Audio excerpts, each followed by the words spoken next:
Hello, welcome to this first of a series of volunteer management webinars that we're hosting.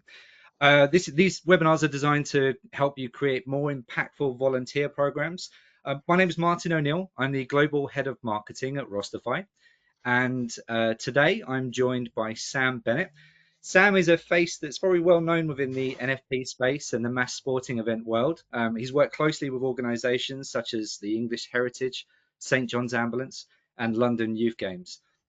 He'll be helping you solve today one of the many challenges. You guys face many challenges, but one of them in particular is grabbing the attention of volunteers. So it's a short session. It's only 20 minutes. He's going to rattle through quite a lot of content, but there will be opportunities to ask questions. Now, on the right-hand side of your viewer, your desktop, you'll see an opportunity to ask questions there. While Sam is presenting, I'll be beavering through those questions and trying to answer any that I can personally, or we can save some to the end of the session. And yeah, I'm going to just not waste any more time. I'm going to hand straight over to Sam. Good morning, Sam. Yeah, thanks a lot. Thanks very much, Martin. I'm just going to share my screen with you all. Hopefully you can see that now. Just double checking you can. We all good? Excellent. Lovely to meet you all. For those that I haven't met before, as Martin says, I'm Sam Bennett. I head up the sales team for Rosterfy in the UK and Europe. So we are a global business. I'll talk to you very briefly about who Rosterfy are for those that don't know. But this is, as Martin said, going to be a webinar series where we're going to take you through what we really see as the end-to-end volunteer journey, and also we speak to charities and events organisations every single day about their volunteer programs. So we're very happy to share some of the data and the trends that we're seeing with you all. It will be interactive. We will also have some questions at the end in time for that, and I'll also leave our contact details there as well. There are some follow-up webinars that we'd love you to join as well, so I'll share the details as we get towards the end of this session. For today, we're focusing all about going from interesting to active. So we're talking about attention grabbing for volunteers and how to get more people to sign up to your program. So very quickly, Rosterfy come from a background of specializing in volunteering. We actually started as an organization who were placing young people coming out of university, coming out of college, with local organizations, local events, local cities to develop their own CVs. So the first iteration of our business was to build up people's work experience placements, and that grew to a size where eventually there was tens of thousands of people that we were managing and placed with lots of different partner organizations, and then ended up building our own software platform to help manage our own database. And in time, organically, that software platform started to be leased out to some of the partner organizations we were working with. And here we are around about 8-9 years later. We just surpassed 100 million volunteering hours powered through the Rosterfy platform across 35 countries and 3 million volunteers. So we've had a lot of experience when it comes to volunteering. In the UK and in Europe particular, it's actually our biggest region as a business. As I say, we have volunteer programs in 35 countries, but the UK is our biggest sector, particularly when it comes to not-for-profits and charities. So some amazing programs and a real wide mix there. I think this slide just really shows the depth and breadth of different volunteer programs that we scale, from some of the largest sporting events around the world to some of the largest charity programs, but also some really small community-led programs across the country as well. It can be a real mix, but in terms of requirement, there's not a lot that we haven't seen when it comes to volunteering management requirements. So on to today's topic. So as I said, one of the trends that you see in the market, and we're all familiar with this now, is that volunteer numbers are falling. And at the same time as that, we're in a cost of living crisis, which there are more barriers to entry when it comes to volunteering. There's an aging population, and also the demand for services for charities and not-for-profits is increasing at the same time. A lot of that is to cover up the shortfall in public sector spending and public sector initiatives. Volunteering is looking to plug the gap, and as are charities. So there's more and more demand for those volunteers to support initiatives in the community, but at the same time, people are finding it difficult to actually find volunteers to support those programs. So today we're going to be talking about how do we make people feel valued, how do we target different demographics with different messaging, and find ways to get more people engaging and signing up with the program itself. I'm going to start with a video from one of our customers. So we hosted, well, we didn't host, that's a bit of a stretch, but we worked with the volunteer program for the Commonwealth Games in Birmingham a couple of summers ago. So in 2022, there is a legacy program on the back of that with United by Birmingham. And basically the whole purpose of that is you had about 15,000 volunteers supporting the Birmingham Commonwealth Games. A lot of those volunteers were local Birmingham residents and really proud of the local area. And actually, United by Birmingham is a charity that was formed to be able to keep that volunteer database engaged and keep them coming back with more and more events and initiatives in the Birmingham area. I thought to just share this video quickly, as this is a video of their volunteers talking about the reasons that they volunteer, and I hope this comes through okay on both the visual and the audio.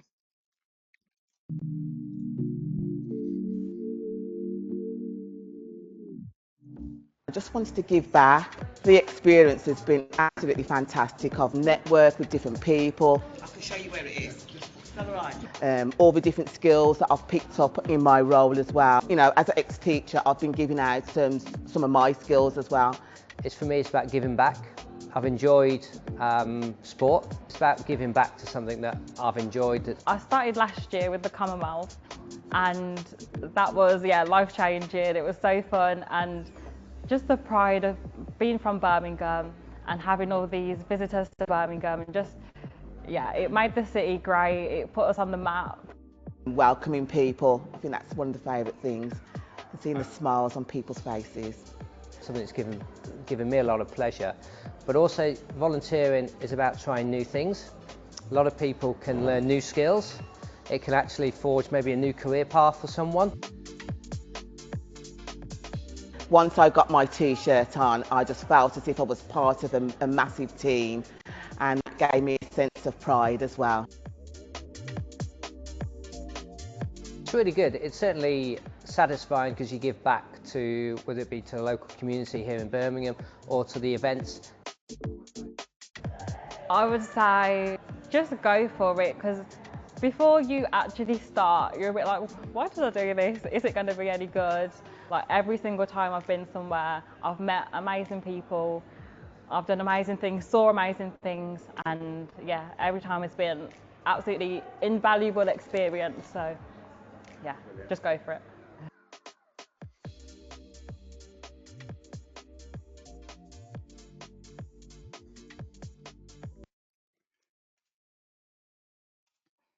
Brilliant. I just wanted to share that video because one of the things I think it does really well is it talks to the different motivations behind volunteering. So I hope that came through okay on the audio. One of the things I like about that is that all of those volunteers signed up with the Commonwealth Games. They were being interviewed there at the World Trampolining Championships, which took place a whole year later in Birmingham. So actually none of those volunteers originally signed up for that event that they were at, but they were all there speaking so positively and passionately about Birmingham as an area and the reasons that they got involved. And I thought I'd just list out all of the reasons on the right hand side there of why people got involved with that program. A lot of it is pride, a lot of it's welcoming visitors to their area and giving back to their community and developing and using their skills. But one of the things that we find, and as I said at the start, we've got a community of 3 million volunteers using Rosterfy. We do have people who will register with us directly as an organisation because they want to get involved in volunteering. They want to hear a bit more about opportunities in their area. So we do occasional pulse surveys with some of those volunteers. And what becomes very apparent when you start to do that is that different demographics have different reasons for wanting to volunteer. And that's something that's very important to think about if you're looking to grab engaging content out there and get more and more signups from your different campaigns that you run. Think about which demographics are you looking to target, and that might be that you've got a particular type of volunteer that's a really good fit and you want to see more of those sorts of people. It might be that you're not able to engage with certain communities and you're looking to reach into new areas and increase the diversity of your program. And in doing so, you've got to think then about those different demographics. Where do they operate? Where do they see your sorts of adverts and communications? And how do we get our communications on our role postings to talk to that demographic in terms of what they're looking to get out of volunteering? So I'll talk through a couple of examples as we go through this, but role descriptions are really important to highlight to the volunteer exactly why they should get involved with your program.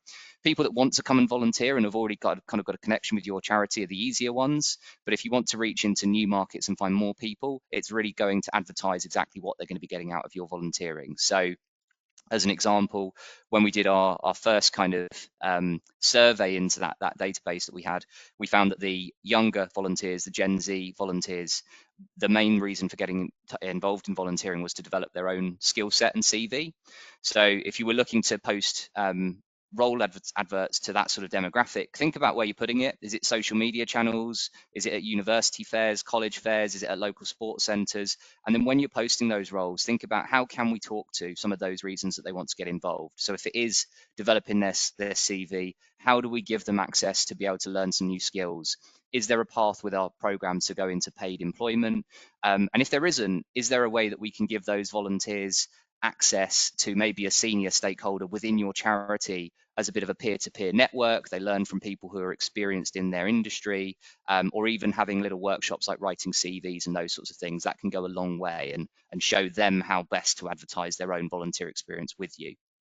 So really you need to understand, who are your volunteers, what motivates them, which demographics do they come from, and where can you reach them? So where are you posting those different roles? A big part of this is down to obviously understanding your database. So being able to segment your audience and track what kind of demographics are you having within your program at the moment. Survey your volunteers, find out where did they find out about your program, what kind of hooks was it that drew them to the program to begin with, and once they have volunteered, what exactly did they get out of it, and what did they like, and what would they like to see in the future, and form all of that back into your new adverts. When you're then moving volunteers through that application funnel, this is more of a later webinar that we'll come into in this series, but it's then talking about once we have someone who's interested, how do we kind of create an experience and a journey that gets them through that onboarding recruitment experience really quick and easy, with lots of communications throughout that again talk to why that person's volunteering. And a lot of the time it's not volunteering hours in a charity store, it's actually what difference do those hours make to that charity, and those people that are connected to your cause, exactly what difference is their volunteering hour having on the charity is something to talk about. We've got a couple of customer stories that we can refer to, and certainly happy for people if they want to come and talk to some of our customers or come and talk to ourselves and get different perspectives and advice. I'd encourage you to do that.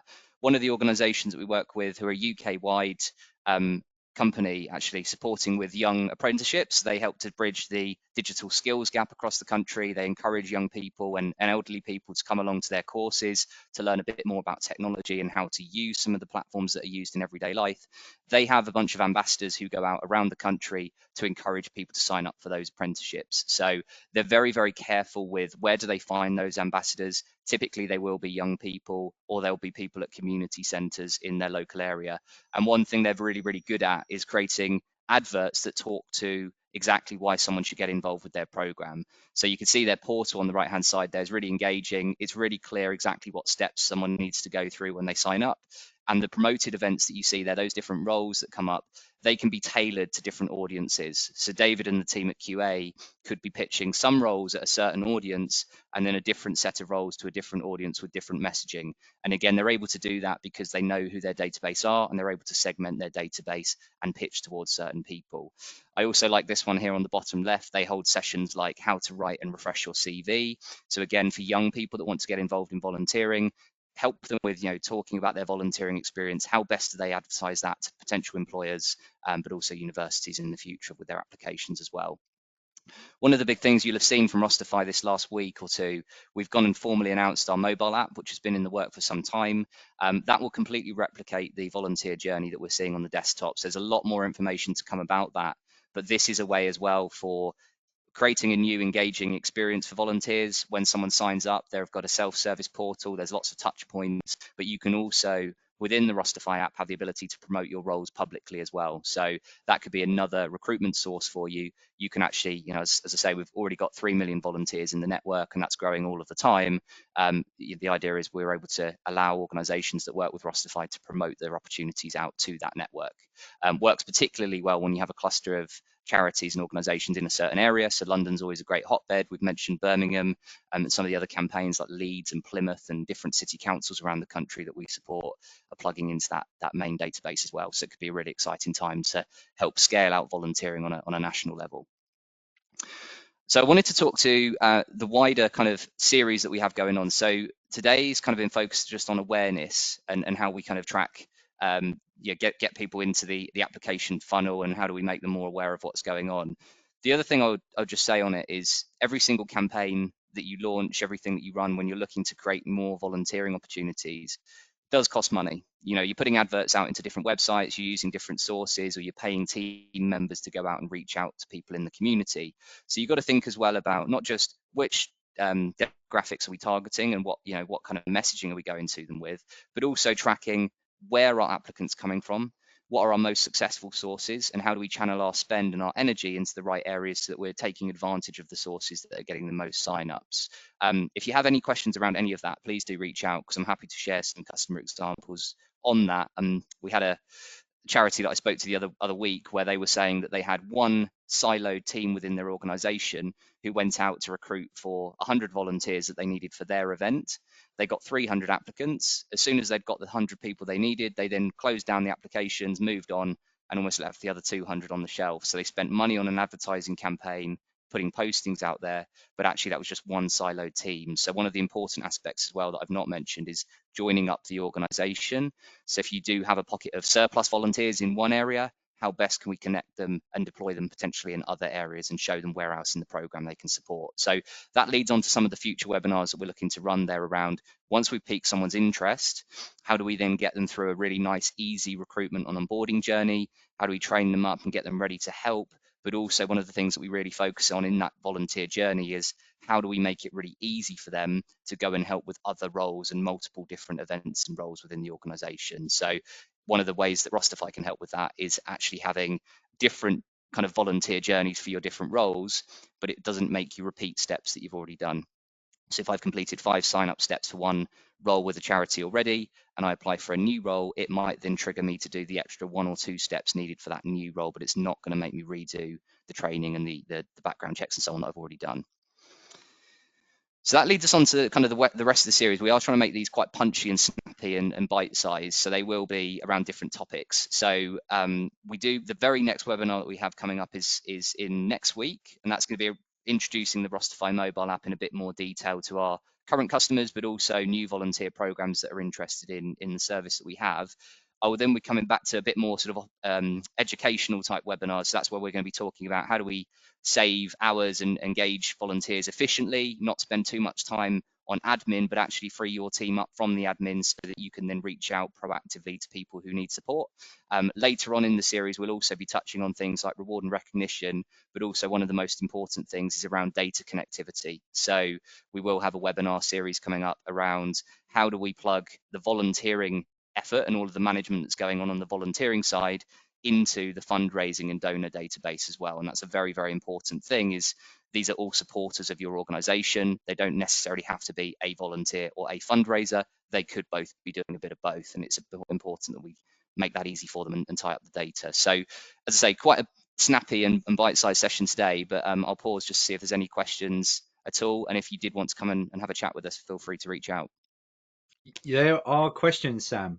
We've had Blake, first of all, has dropped a note in to say, is it possible we can get hold of the slides after the presentation? I've obviously said yes, that's absolutely fine. We can do that. So we've also had, we've got a couple of questions here. I'm just filtering through a few of them. Melissa has asked, how do you get more young people involved in your program? That's a good question. Obviously varies customer to customer, but one of the things is, as I was saying earlier, kind of talking to young people. So the easier ones is when you've got someone who's connected to your cause already and they want to help with your program and they reach out directly. Yeah, that's the easiest, lowest hanging fruit, if you will. And you've got to make sure that every single person that does that has responses in a timely manner and has a nice, clear process that they're following. So we're not getting those sorts of people drop out, because they're the ones that have come to us. Looking more broadly, I think you've just got to look at which volunteers have you got at the moment, and if you have young volunteers already, speak to them, find out which ones you think are a really good fit for your program, what makes them such a good fit. A lot of what me and Martin do in our sales and marketing roles is thinking about what customers make a good fit for Rosterfy and why do they get involved with us, and then kind of going out to find more of those. And volunteer programs we see exactly the same way. So speak to your current volunteers. Why did they get involved? How did they see your adverts? What is it they like about volunteering? What would they improve? And use that to go and shape your messaging. And a lot of the time we see partnerships with corporates who are looking to do corporate volunteering initiatives. It could be community groups. It could be university fairs that you get involved with and partnerships with universities. university students tend to make great volunteers because they're looking to build their CV, they're highly capable and educated, and they have a bit more sort of flexible time to give than maybe someone who's in full-time employment. So that's a great starting point if you can get partnerships with universities. But again, really think about what those people care about, where you can place those adverts, and really get them to get some value out of your program with some of the give backs, as I say, around give them experience, give them exposure, help them write their CV. Those sorts of things can be important. Laura's asked, we're working in a set area and it's very difficult to get people interested and on board. How do you create more engagement? That's a massive question. You could do a whole webinar on that, I think. Yeah, it's difficult, isn't it? And that's something we hear quite a lot when you're in different locations and you've got maybe less people around that area. It can be quite difficult. So one of the things I would advise is you really want to get engagement with everyone that inquires. So think about how you can, what can people do that would be helpful, even if it's flexible. And I know it can be a bit of work and it's something for the organisation to think about on a wider scale. But if you've got someone that's inquired and they do live too far away to actually come, face to face every day, what can they do that would help your organisation? Is it signing a petition? Is it writing to their MP? Is it that they can log on for an hour on a Sunday and do some kind of admin that would be valuable to you and be really helpful? Could they run a marathon? Could they donate some money? There's all kinds of ways that people can support. They've obviously had there's a reason why someone has gotten in touch. There's some kind of connection with your cause, or they've seen your charity somewhere.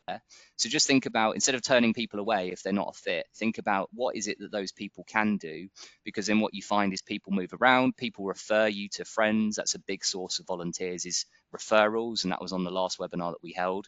So just think about, how do we get people kind of talking to us, get them to welcome sessions, get them to online briefings, help in some way, and that way they're in your database. You can drip feed them information around what the charity's doing, and that opens up a whole new world of potential fundraisers and virtual supporters. So yeah, I'll just find ways to just keep, find something for people to do, even if it's quite light touch. It just gets them in your ecosystem and keeps them connected to your cause for the long term. I've probably just got one question for you, Sam, just from me. Mm. I'm just going to throw this one at you, a little curveball. Everybody's short on time, right? So where would you start if you were looking at sort of redeveloping your program to be more eye-catching, segmenting your audience, and getting more people involved? Where would be the best place for you to begin?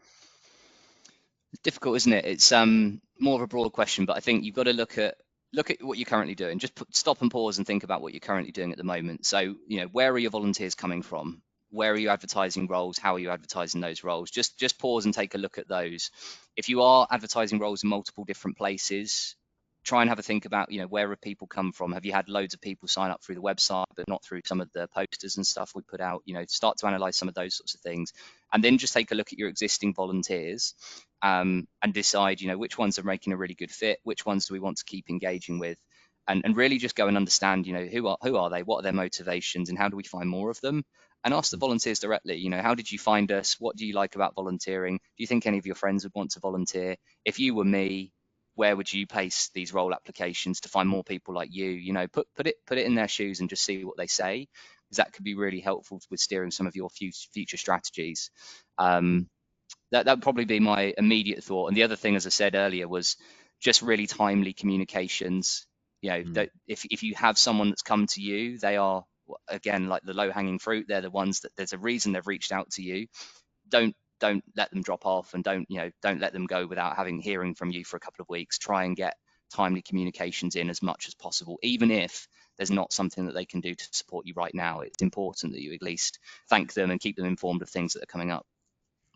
Yeah, that's a great answer. For me personally, the biggest takeaway that I have from when Sam does these webinars is that many organizations just share their mission, their story, in order to get volunteers, kind of forgetting that each individual volunteer has an individual motivation and a reason for them wanting to be involved in your cause. Very rarely are they the same. And with all the organizations that both Sam and I work with, it's amazing how many individual stories come out between each volunteer. Now, I know that you can't tailor an individual story to everybody, but you do start to get clusters. You start to get clusters of demographics, like younger people that are only able to give a certain amount of time, or people that feel personally connected of a cause because it has maybe a family connection to them, or historically it means something to them. It's sort of latching onto those hooks and making sure that your messaging on your website, on your emails, on your social, every angle that you have, every marketing channel that you have, in order to gain more volunteers, that you're utilizing all of those impactful and genuine messages. But that's my take on that.